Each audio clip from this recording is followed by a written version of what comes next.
The night everything snapped, I was standing in the fluorescent glow of a hospital hallway, staring at my own reflection in the glass of the medication room. I looked like every exhausted woman you've ever seen in a before picture. Dark circles, hair falling out of a bun, scrub top wrinkled, badge lanyard twisted tight around my neck like a leash. I'm Rachel Miller. I'm 33, a charge nurse on a med-surg floor in Cleveland, Ohio, and up until last year, my entire personality could be summed up in one sentence: Rachel will handle it. If a patient was crashing, I handled it. If a new nurse was crying in the break room, I handled it. If my mom's car broke down, my brother's rent was late, my cousin needed money for just this one class, guess who handled it? That night, my phone buzzed for the 7th time in 10 minutes. I'd already silenced it twice. The call banner flashed again across my Apple Watch. Mom, incoming call. Behind the watch, my heart rate monitor still read 112 from the last code. I had just finished telling a daughter that her father, who came in for a simple pneumonia, wasn't going home again. She broke down in my arms while I whispered the same thing I always do. You're not alone. We'll walk you through everything. But my own life? I was absolutely alone with that. The charge phone rang too. Rach, room 412 is trying to pull out his IV again, one of my nurses called from down the hall. I took a breath, shoved my own phone deep into my scrub pocket, and forced the professional smile back onto my face. I'm coming, I said. By midnight, we'd stabilized the near fall, reinserted IVs, comforted 3 families, and admitted 2 new patients from the ER. I chugged cold coffee that had been sitting on the nursing station since 8 p.m. At 12:37 a.m., I finally sat down and pulled my phone out. 9 missed calls, 16 texts, all from my mother and my younger brother, Ethan. I opened the first text. Mom. Rach, call me now. Your uncle said the electric will be shut off tomorrow if we don't pay $400 today. Next. Mom. I don't know what we're going to do. I thought family came first. Then Ethan. Ethan. Yo, Mom's freaking out. Can you just cover it? I'll pay you back when my music starts making money from. And then, the one that broke something in me. Mom. I didn't raise you to be selfish. After everything we sacrificed so you could become a nurse, and you can't even help keep the lights on? I read that line 3 times, feeling my pulse pounding in my temples. After everything they sacrificed? My bank app was still open from earlier. I had checked it before my shift, debating whether to buy groceries or finally schedule that dentist appointment I'd been putting off for a year. Now the balance blinked at me again. Checking. $218.74. Next paycheck, 4 days away. Rent was due in 3. I stared at my mom's last text until the words blurred. Behind me, the monitor alarm in 410 started beeping wildly. I stood up, shoved my phone back into my pocket, and went to save someone else's life. Again.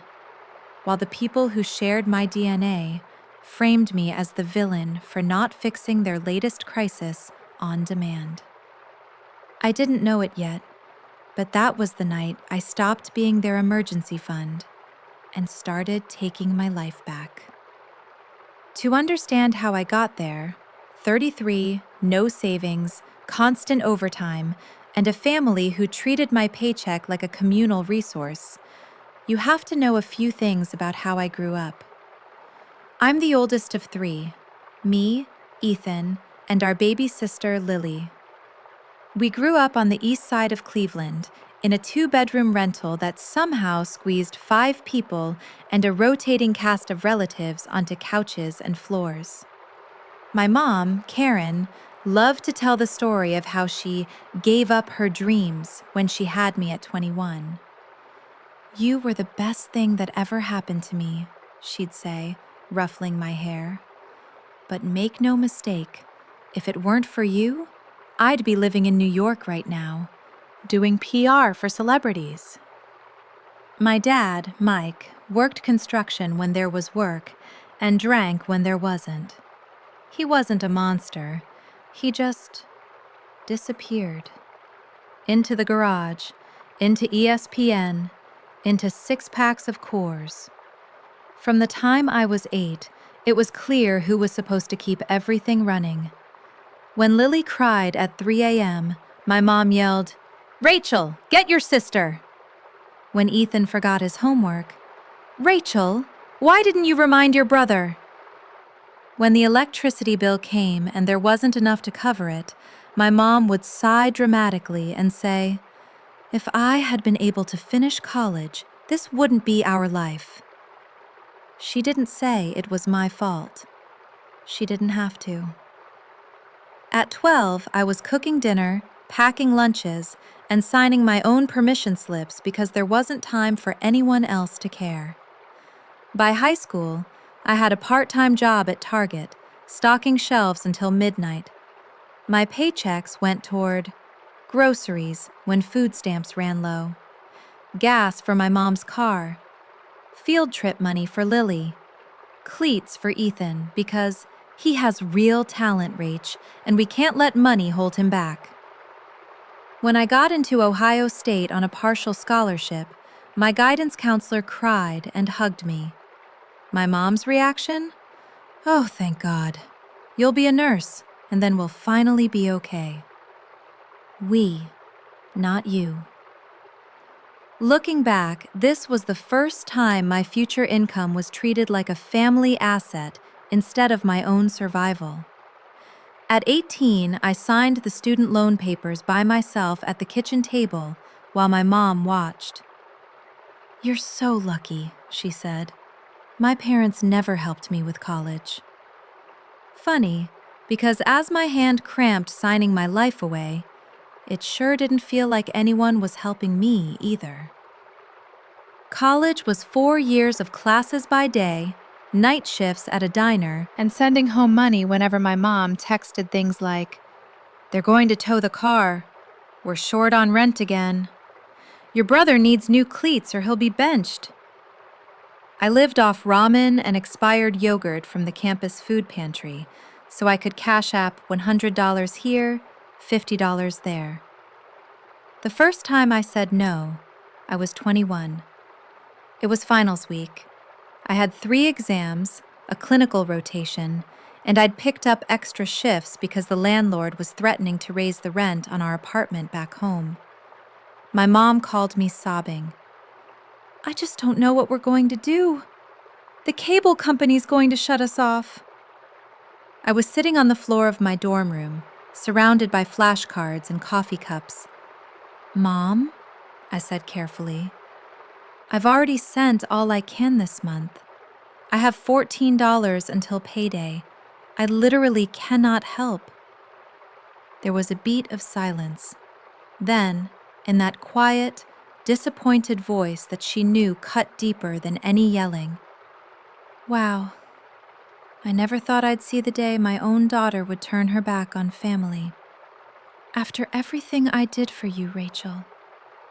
I spent the next hour crying in the communal bathroom, feeling like I'd kicked a puppy. The guilt swallowed me whole. I called the campus blood donation center, scheduled an appointment, and sold plasma for an extra $75. The cable stayed on. I barely scraped by. That's the thing about being the strong one. Once people realize you'll break yourself to keep everyone else comfortable, they stop seeing it as a favor and start seeing it as your job. By the time I graduated nursing school at 24, the pattern was cemented. I get a better job, Everyone upgrades their expectations of me. I try to set a boundary. I'm selfish, ungrateful, or forgetting where I came from. And I was so desperate not to be that girl, the one who thinks she's better than us now, that I swallowed it all and kept paying. For a while. My first job out of school was on a med-surg floor at St. Stephen's Medical Center, downtown Cleveland. Starting salary, $63,000 a year. It was more money than my family had ever seen in one place. I remember opening my first paycheck and feeling a wild, dizzy joy. Then I called my mom. "Mom, I did it," I said. "I'm actually okay. I can breathe a little." She cried. "I'm so proud of you, baby. You're going to save us." I don't think she meant it literally, but that's how it played out. First, it was small things. A tank of gas here, an extra $80 just until payday. Groceries for the house because food stamps got cut. But as my career advanced, the asks grew with my income. I became the default solution to every crisis. Ethan dropped out of community college after one semester to focus on music, then needed help with rent. Lily got pregnant at 19 and needed baby supplies, diapers, and help with daycare. My parents' car died, and suddenly I was the one with good credit who could co-sign the loan. Every time I hesitated, the script was ready. We're not asking for a handout. It's just until we get back on our feet. Family helps family. That's how we're not like those cold people out there. When I suggested maybe they could pick up extra work, DoorDash, Target, anything, my mom would sigh dramatically. "You think I haven't tried? My back is ruined from years of waitressing, and your father's knees are shot. You wouldn't understand real hard work like that. You've got a degree." Meanwhile, I was working 3 12-hour shifts a week, plus picking up 2 more shifts a month for overtime, which quickly became my baseline. My friends, other nurses, spent their rare weekends off doing brunch, day trips, spa days. I spent mine at my parents' cramped house, fixing their Wi-Fi, helping Lily fill out WIC forms, holding my baby niece so Lily could take a nap, going through unopened bills stacked on the kitchen table, trying to decide which ones I could cover without overdrafting my account. I kept telling myself this was temporary. Once Ethan's music took off, he'd help. Once Lily was done with her LPN course, she'd pitch in. Once my parents got back on their feet, it wouldn't all fall on me. But time marched on, and nothing changed. At least, not for them. For me, the cost was stealthy but devastating. I was 30 before I realized I had no emergency fund. My 401k contributions were bare minimum. I'd never taken a vacation longer than a 4-day weekend.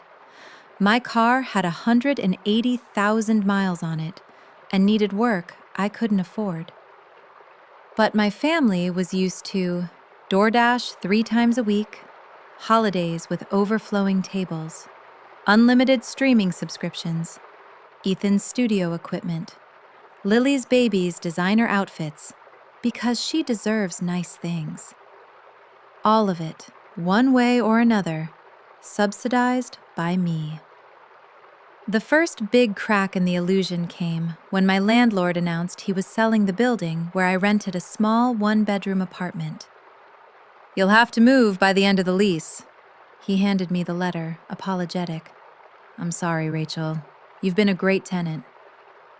I went home, sat on the floor, and did the math. Rent prices in Cleveland had shot up. My current place was $900 a month. Everything comparable was $1,200 or higher. I pulled my bank statements.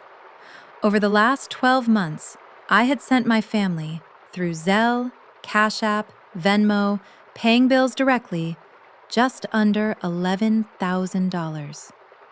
$11,000. No wonder I couldn't save. When I mentioned maybe cutting back on helping for a while so I could save for a down payment, my mom's reaction was instant. So now we're an expense to you? We're your family, not a bill. How dare you talk about your own parents like we're a burden? I backed off, like I always did. And then came the phone call that changed everything. I was sitting in my car on my lunch break, scrolling Zillow listings I couldn't afford, drinking lukewarm coffee when my mom called. "I have an idea," she said, voice bright. Every time she started a sentence like that, my stomach clenched. "What if," she continued, "you buy a house big enough for all of us?" I nearly choked. "What?" "Think about it," she insisted. "You're throwing money away on rent. If you buy a house, we move in, help with the mortgage. Ethan can pay a little, Lily too. We'd all be together again. It would be like the Miller family home." I stared at the hospital parking lot, at the smear of gray salt on the pavement, at the snowbanks piled against the chain-link fence. "A house is a huge responsibility, Mom," I said slowly, "and I don't have a down payment." She pounced. "That's just fear talking. You're the only one with stable income. The bank will love you, and we'll help. You know we will. We always do." Help. Like they helped me by calling every time something went wrong. Still, the idea lodged itself in my brain. A house. Something of my own. Maybe if we were all under one roof again, it would finally feel like a fair trade. A month later, after a whirlwind of paperwork, pre-approval, and negotiations, I signed on a modest 3-bedroom Cape Cod in a working-class suburb. Purchase price, $235,000. Mortgage, $1,600 a month. My stomach clenched at the number, but my mom clapped her hands. "Oh my God, Rach, you're a homeowner.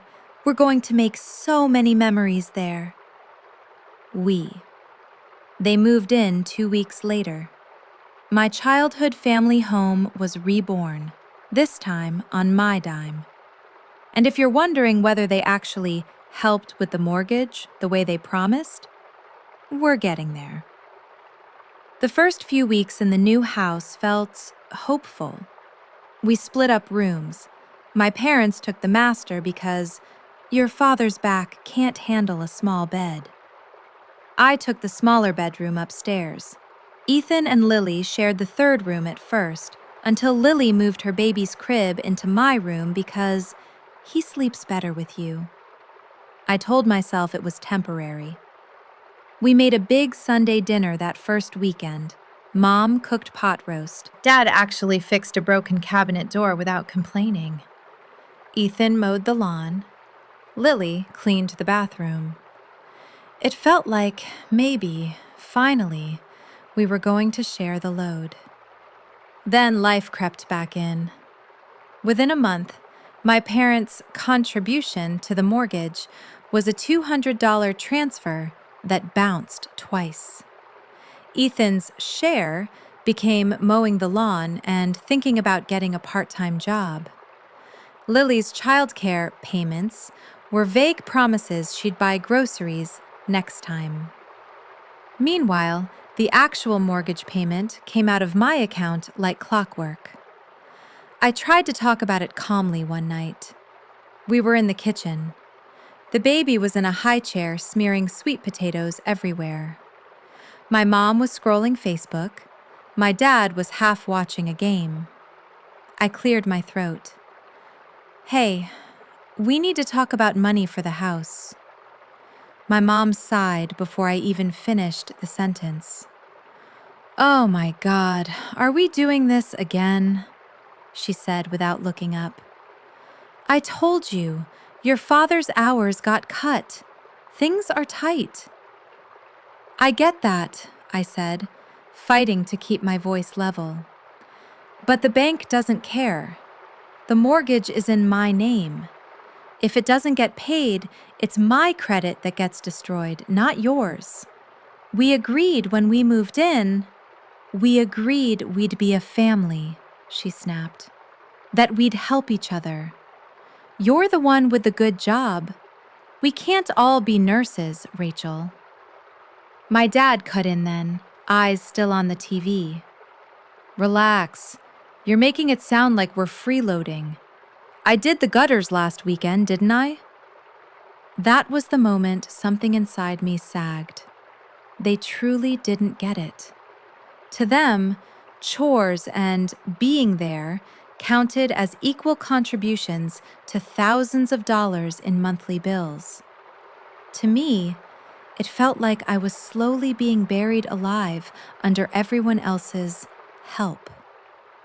The pause, the real pause, came a few weeks later during a staff meeting at the hospital. Our manager, Kendra, had called all the nurses together for a morale check-in. She passed around anonymous surveys asking, on a scale of 1 to 10, how burned out do you feel? Do you feel supported by leadership? Do you feel like you have a life outside of work? I circled 9 for burned out, 4 for supported, 1 for life outside work. When it came time to share, everyone laughed about being tired, about kids, about soccer practice and PTA. My turn came, and before I could censor myself, I heard the words tumble out. I don't remember the last day I wasn't responsible for someone else. The room went quiet. Kendra tilted her head. What do you mean, Rachel? I hesitated. Nurses are good at taking care of others. We're terrible at admitting we need help. But something inside me was so tired of carrying it alone. I mean, I said slowly, if I'm not taking care of patients, I'm taking care of my family. There's always a crisis, always a bill, always a problem that I'm supposed to fix. Sometimes I forget I have my own life. A few heads nodded. One nurse, Tanya, gave me a long, knowing look. Later, in the break room, she sat next to me. I heard what you said earlier, she began quietly. About your family. You know that's not normal, right? I shrugged automatically. It's just how things are. They need me. She took a sip of her coffee, then said the sentence that changed everything for me. Needing you and exploiting you are not the same thing. I opened my mouth to argue, to defend them, to say, you don't understand. They had it rough. They gave up so much. But I couldn't make the words come out. Because deep down, under the guilt, under the obligation, there was this tiny, treacherous voice whispering, you're drowning, and they're standing on your shoulders, calling it love. That week, for the first time in my life, I booked an appointment with a therapist. Not for stress, not for work. I wrote in the intake questionnaire, I feel like my entire family is on my back, and I don't know how to get out without being the villain. And that, as it turns out, was the beginning of the end. Therapy was uncomfortable. My therapist, Dr. Jameson, was a Black woman in her 40s with kind eyes and the kind of calm that made you feel safe even when you were unraveling. In our first session, she listened to my whole story: childhood, college, money, the house, the latest electric bill crisis, without interrupting. When I finished, I braced for what I was sure she would say. Well, family is family. That's just how it is. Or, you're such a good daughter. Or, you just need better time management. Instead, she asked one question. Rachel, where in this story do you get taken care of? I blinked. What? In everything you just described, she repeated. Where are the parts where someone showed up for you the way you show up for them? I thought about it. There was the time my mom drove me to the ER when I had appendicitis in high school. The time my dad helped me move dorm rooms. The time Ethan brought me soup when I had the flu. But stacked against the years of financial and emotional labor I'd poured into them, it felt lopsided. I swallowed hard. I don't know. She nodded, like that confirmed something she already suspected. What would happen, she asked, if you stopped fixing every crisis? I laughed, a short, humorless sound. They'd fall apart. Okay, she said. And what would happen to you if you kept going like this? I didn't have to think. I'll burn out, I said quietly. Or get sick. Or, I don't know. Sometimes I fantasize about just driving somewhere and not telling anyone where I went. That's probably messed up, right? It's human, she corrected gently. And it's a sign you're way past your limit. In our third session, she gave me homework.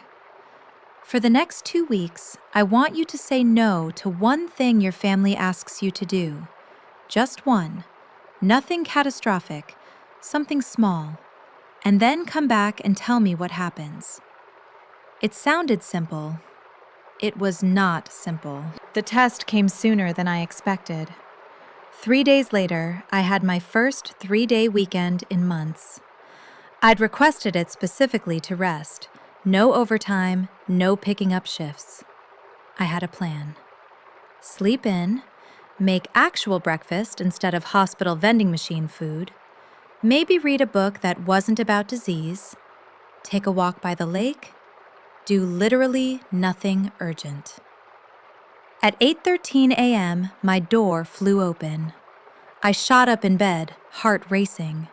Lily stood there, frazzled, hair in a messy bun, baby on her hip.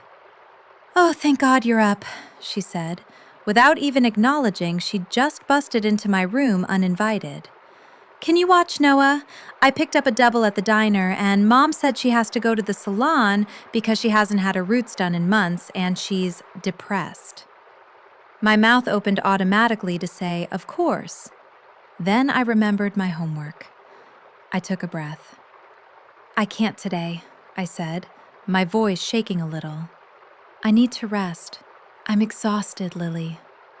She stared at me like I'd suddenly started speaking French. What do you mean you can't? You're literally right here, doing nothing.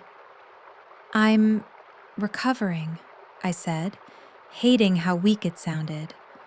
I've been working 5 days straight. I need this day. Her eyes narrowed.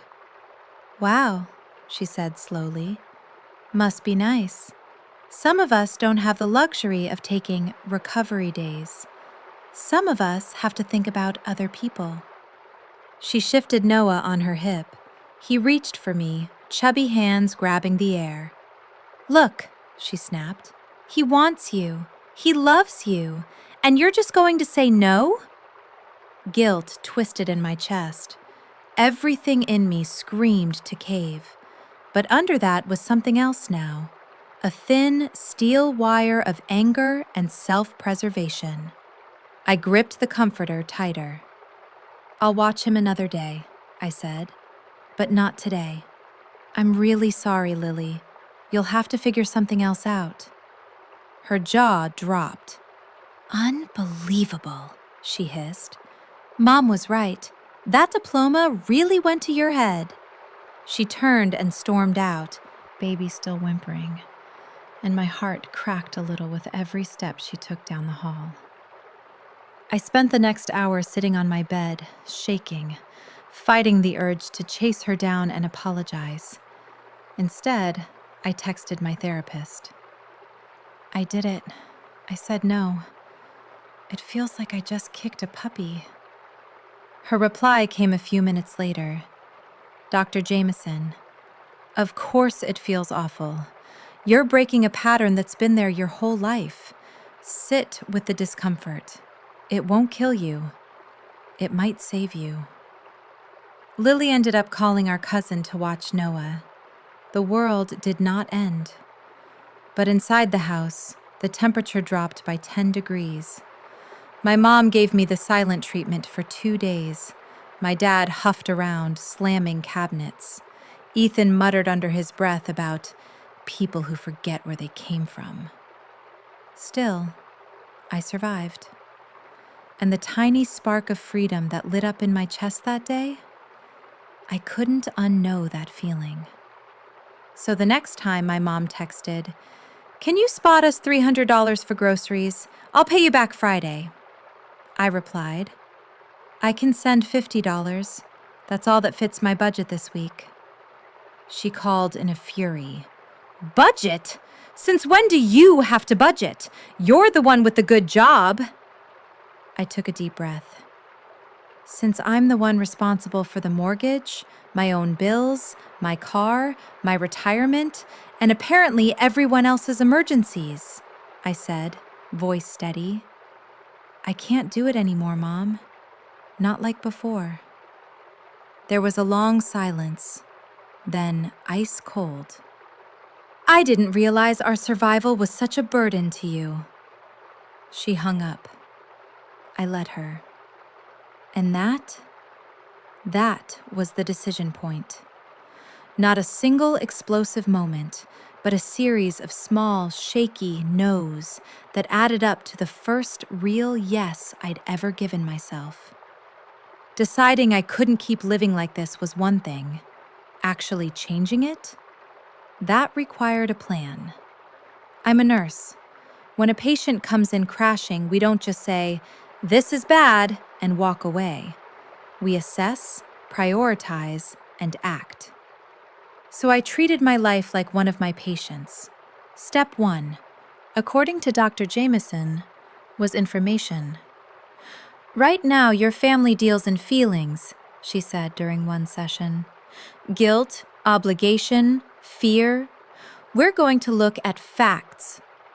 At her suggestion, I spent a weekend doing something I'd avoided for years. I went through my financial statements. Every single one. I pulled bank records, Venmo histories, Cash App screenshots, credit card statements, utility payments.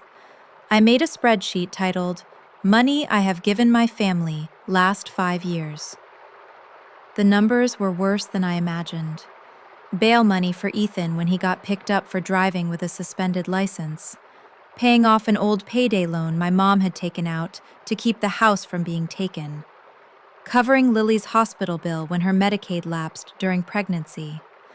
Temporary cash for groceries that was never repaid. Holiday gifts that went way beyond my budget because my family deserved a good Christmas for once. Total, just under $48,000. $48,000. Enough for a solid emergency fund, a down payment on a more affordable condo instead of the house I'd stretched for, actual vacations, repairs for my car, therapy for myself years earlier. I stared at the final sum until the numbers blurred. When you add it up, it becomes undeniable. I printed the spreadsheet and brought it to therapy. Dr. Jameson glanced at it, eyebrows lifting. "Wow," she said softly. "How does it feel seeing it all together like this?" "Like I've been mugged in slow motion," I whispered. She nodded. "Good. Remember this feeling. It'll help you hold the line when the guilt storms hit." Step 2 was deciding what I actually wanted, not what my family wanted, not what good daughters are supposed to want. Me. It was harder than I thought. For so long, my goals had been framed as, how can I help everyone else? But in that room, with a box of tissues and someone who didn't benefit from my self-neglect, I let myself dream like a teenager again. What did I want? To sleep without dread. To open my banking app without nausea. To take a weekend trip somewhere without calculating how many crises that money could cover back home.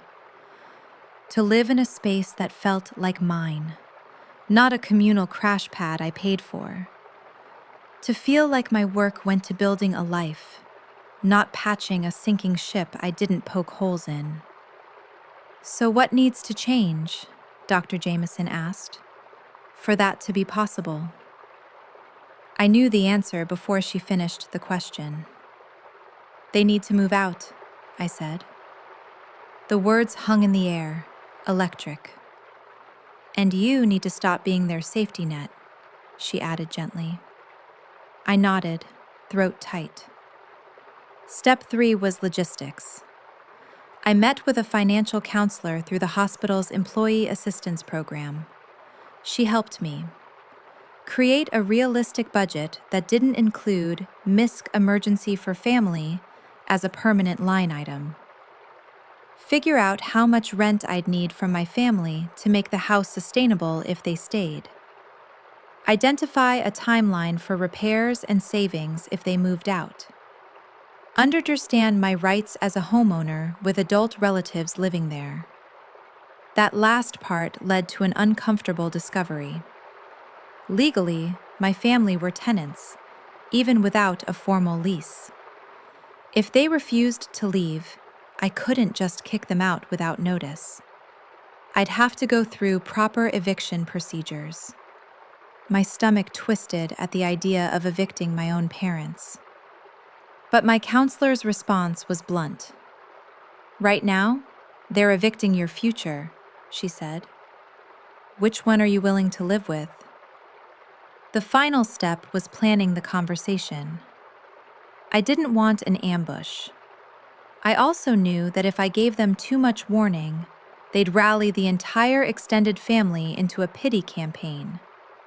So I chose a Sunday night after dinner, when everyone would be home and relatively sober. I wrote down what I needed to say, word for word. Not because I wanted it to be perfect, but because I knew once the guilt and tears started, my brain would scramble. My script started like this. I love you, and I am drowning. Something has to change. The rest laid out. The total amount of money I'd covered for them. The fact that the house was in my name alone. My new budget. The boundaries. How much, if any, I would be willing to help in the future. The bottom line? They had 3 months to find other housing. I rehearsed it in my car on my lunch break, in the shower, while folding laundry. I also made an appointment with a legal aid clinic, just in case. And then I waited for Sunday, heart pounding, knowing I was about to do something my entire upbringing had taught me was unforgivable. I was going to put myself first. The night I confronted them, the house smelled like pot roast again. It felt almost poetic. My mom had gone all out, mashed potatoes, green beans with bacon, rolls from the bakery. I helped set the table in silence, my notes folded in my back pocket, palms sweating. We ate like any other Sunday. My dad talked about the Browns game. Ethan complained about fake friends in the local music scene. Lily scrolled TikTok, showing us videos we didn't ask to see. The baby threw peas on the floor. Halfway through dessert, my heart started pounding so hard I could feel it in my ears. Now or never. I set my fork down. Can we talk? I asked, louder than I meant to. 4 heads turned toward me. This sounds serious, my dad joked. It is, I said. My voice shook a little, but I didn't back down. I need you to listen all the way through before you say anything, I added quickly. Please. They exchanged glances. Okay, my mom said slowly. I pulled the folded papers from my pocket and set them on the table. I've been seeing a therapist, I began. My mom frowned. For what? Are you depressed? Why didn't you tell me? I'm burned out, I said simply. From work, from life, from feeling like I'm responsible for everyone and everything all the time. My dad snorted. Welcome to adulthood. Dad, I said, holding his gaze, I need you to take me seriously for 5 minutes. Can you do that? He closed his mouth. I took a deep breath. I made a spreadsheet of all the money I've spent helping this family in the last 5 years, I continued. Not to throw it in your faces, but because I needed to understand why I'm 33, working overtime, and still living paycheck to paycheck. I slid the top paper into the center of the table. My mom barely glanced at it. Rachel, we've had this conversation, she sighed. You're not the only one who's struggling. You think it's easy for us? For once, I said louder, startling even myself. I'm not talking about how hard it is for you. I'm talking about me. The room went still. $48,632, I said, tapping the page.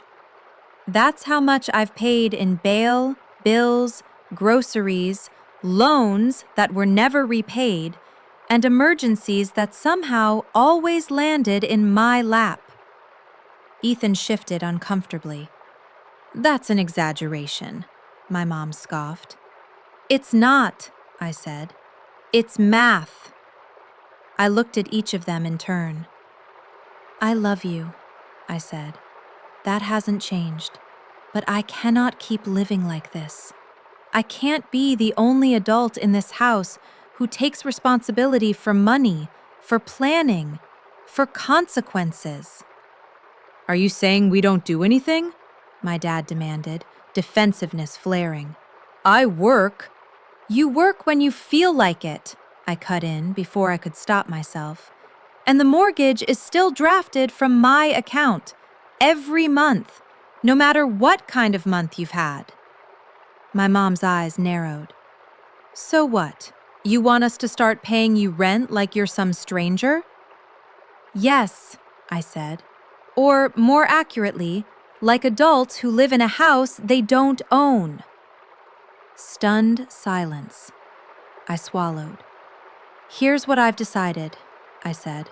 Starting next month, if you live here, you pay $300 each toward the mortgage and utilities. Ethan, that includes you. Lily, if you stay beyond the summer, that includes you too. That's still less than you'd pay anywhere else. My mom's mouth opened, outrage streaming in before words. And if we can't? She snapped. You'll throw your own family on the street? I held my breath. This was the line I had dreaded. You have 3 months to figure it out, I said softly. After that, if you can't or won't contribute, you'll need to find somewhere else to live. It landed like a bomb. My dad pushed his chair back so hard it squeaked. You'd really do that? He demanded. After everything we've done for you? Putting a roof over your head? You put a roof over my head when I was a child, I replied. My voice shook, but I didn't look away. For 18 years, I have put a roof over yours for the last 3. At what point are we even? When is my debt paid? My mom's eyes shone with tears. I can't believe you're keeping score like this, Rachel. Family doesn't nickel and dime each other. You're right, I said. Family doesn't keep score, but they also don't quietly drain one person dry and call it love. Ethan slammed his hand on the table. "This is messed up," he muttered. "I thought you were different. Guess you're just like everyone else, only about money." I turned to him. "You're 27, Ethan," I said. "At some point, you have to be about money too. You can't keep chasing SoundCloud streams and expecting someone else to pay your rent." His face went red. "Whatever," he spat. "You're just bitter because you wasted your life in a hospital." I felt that like a slap. But before I could respond, Lily spoke up. "Wait," she said quietly. "So, what if I find a job and pay you? We can stay?" I softened. "Yes," I said. "If everyone contributes, we can make this work. But the era of Rachel handles everything? That's over." My mom shook her head slowly, like she was seeing me for the first time. "You've been talking to someone," she said bitterly. "Some therapist who doesn't understand how families work. They've poisoned you." "No," I replied. "They helped me see that I'm allowed to have a life that doesn't revolve around putting out everyone else's fires." My dad glared.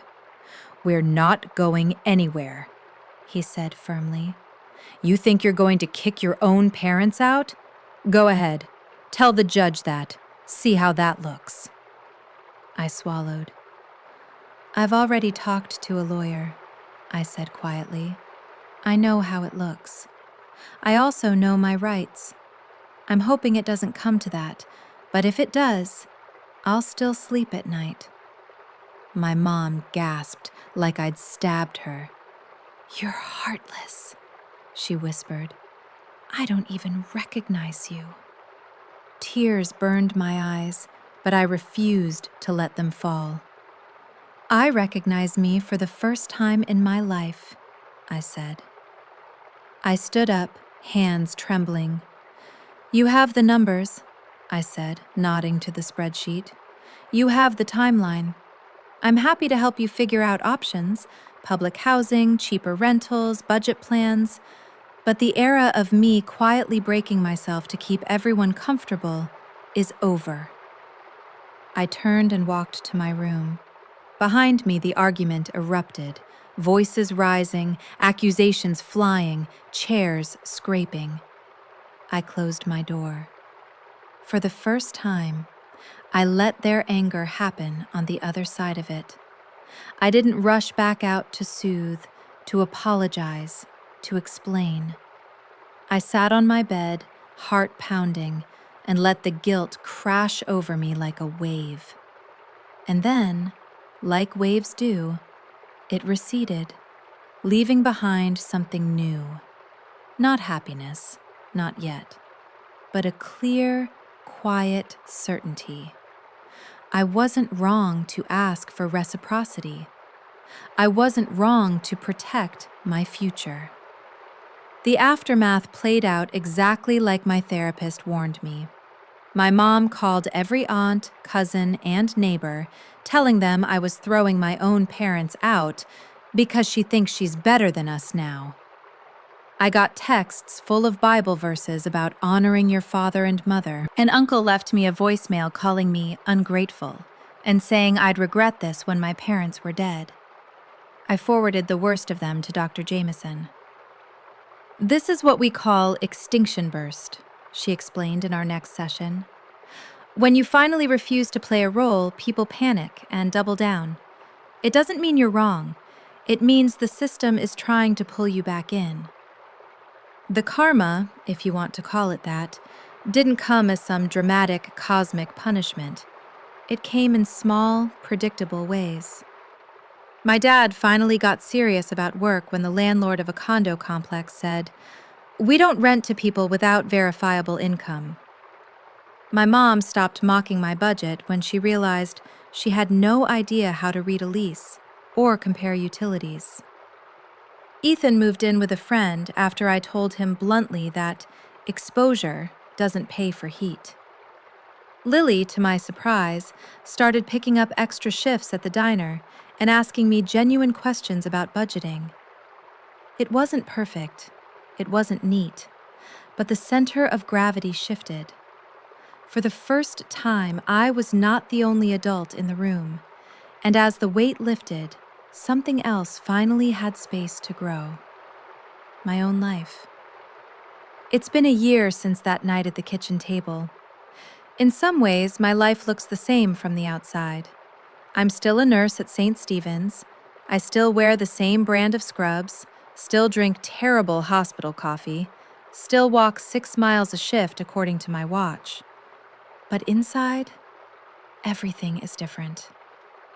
My parents moved out 8 months ago into a small apartment on the west side. It's not glamorous. They complain about the size, about the neighbors, about the cheap appliances, but they pay their own rent. We talk once a week now, not every day. Sometimes the conversations are tense. My mom still tosses little guilt grenades. If you hadn't kicked us out, we'd be more comfortable. But they land with less force these days. Because I know the truth. I didn't kick them out. I opened the door to a life where we're not fused together by financial crisis. Ethan lives with 3 roommates in a drafty old house. He works at a hardware store. His music is now a hobby, not a financial plan. We're not close. Maybe someday we will be. Lily did something I didn't expect. She got her CNA certification and now works nights at a nursing home. We grab coffee once a month, compare stories about impossible families, laugh about the residents who flirt with everyone. She apologized once, awkwardly, in the parking lot. "I didn't realize how much we were putting on you," she said, eyes on her shoes. "I just thought you liked being the strong one." I smiled sadly. "I thought so too," I said. My house is quieter now. Sometimes the silence is a relief so profound it brings me to tears. Sometimes it's lonely, but it's mine. I rented out the extra bedroom to a fellow nurse, Jess, who splits utilities and cooks on weekends. We have wine nights, watch trashy reality TV, and talk about everything from staffing ratios to what we want out of life beyond the hospital. I have an actual emergency fund, a slowly growing 401k, and a Roth IRA. I understand thanks to a finance podcast Jess recommended. A therapist I still see twice a month. A passport with 1 stamp from a 3-day trip I took to Toronto, my first real vacation as an adult that didn't involve visiting relatives. The first time I stood on that cold Toronto sidewalk, coffee in hand, watching strangers hurry by, it hit me so hard I had to sit down. I was there for no one but myself. No crisis, no obligation, no one waiting for a wire transfer back home. Just me, existing. I cried behind my sunglasses. Then I laughed at myself and went to the art museum. Sometimes, late at night, the old scripts try to creep back in. Who do you think you are? What if they really can't survive without you? Good daughters don't do this. On those nights, I open my spreadsheet again. Not to wallow, to remember. I look at those numbers and remind myself, I already gave more than anyone had the right to ask for. Here's what I wish someone had told me 10 years ago, and what I'm telling you now if you're reading this and seeing yourself in my story. You are not a bad daughter, sister, or friend for having limits. You are not obligated to destroy your future to make up for your parents' past. You are allowed to build a life where your main role is not rescuer. If you grew up being the strong one, the responsible one, the person everyone calls when their world is on fire, let me say this plainly. You deserve a life that is more than triage. Does that mean you never help anyone ever again? Of course not. I still babysit my niece sometimes. I still send my mom a little extra at Christmas when it fits my budget. I still give patients my whole heart during my shifts. But the difference now is this: when I help, it's a choice, not a reflex. It comes from overflow, not from my last reserves. And every time I say no to something that would drag me back into the undertow, I'm saying yes to the woman I used to be too tired to imagine. The woman who took a weekend trip with friends and didn't answer her phone every time it buzzed. The woman who paid for a dental cleaning in cash, no panic. The woman who says, "I can't afford that," without shame or explanation. The woman who believes, deep in her bones, that her worth is not measured in how much she sacrifices for everyone else. If you're watching or reading this and your stomach is in knots because your mom calls you selfish whenever you try to set a boundary, your siblings treat your paycheck like a shared resource, you're the one everyone cries to, but no one asks how you're doing. The idea of not fixing every crisis makes you feel physically ill. This is your sign. You are allowed to pause. You are allowed to gather information, make a plan, and choose yourself. Will people get mad? Yes. Will they call you names? Probably. Will they say you've changed? God, I hope so. Because the alternative is waking up at 45, 50, 60, with nothing to show for your years of work but a pile of other people's problems and a body that's too tired to enjoy anything else. I love my family. I do. But I love the version of me who is finally allowed to rest more. And I wish that for you too. So if this is the year you start saying small, shaky no's, if this is the year you run the numbers and realize you've been the unpaid backbone of your entire family, if this is the year you stop being everyone's lifeboat and learn how to swim for yourself, you won't be alone. I'll be out here too, on my little patch of hard-earned ground in Cleveland, rooting for you. Because blood may be thicker than water, but it doesn't give anyone the right to drown you.